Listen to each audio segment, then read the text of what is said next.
Bonjour, aujourd'hui j'ai envie de vous parler d'un petit bijou, une lecture magique, Sage-femme de Marie Richeux.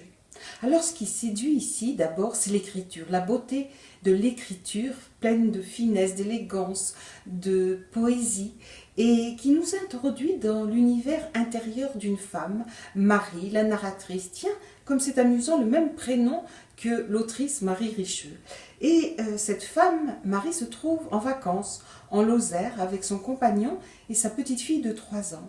Et elle, qui a donné récemment naissance à une fillette, s'interroge sur sa filiation. Elle sait qu'elle est issue d'une lignée de filles-mères, ainsi depuis la moitié du 19e siècle. Et récemment, elle a entrepris des recherches sur cette lignée. Elle veut en savoir plus sur ces femmes et au fil de ses balades et de ses pensées, elle nous les raconte. Elle raconte le fruit de ses recherches et livre ainsi des beaux portraits de femmes inachevées bien sûr, puisque ces informations sont incomplètes, mais qui paraissent toutes puissantes dans leur humble condition. Elle noue autour de ces femmes un dialogue avec d'autres femmes, des femmes d'aujourd'hui, des journalistes, des historiennes, des sociologues et d'autres chercheuses, des artistes, qui lui permettent comme ça de relier son histoire intime à une histoire plus globale de la féminité.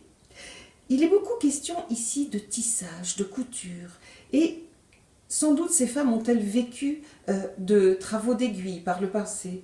Et pour Marie, eh bien, le fil, ce serait son écriture qui lui permet de retisser les liens entre les histoires oubliées, juste tout en évoquant d'ailleurs son présent et en ouvrant des perspectives sur l'avenir avec ce beau personnage de fillette qui est Suzanne, sa fille.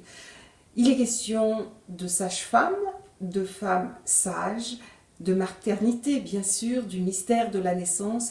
Il est question du mystère de la vie avec une écriture qui rend quelque chose de cette vibration de la vie. C'est vraiment une lecture superbe.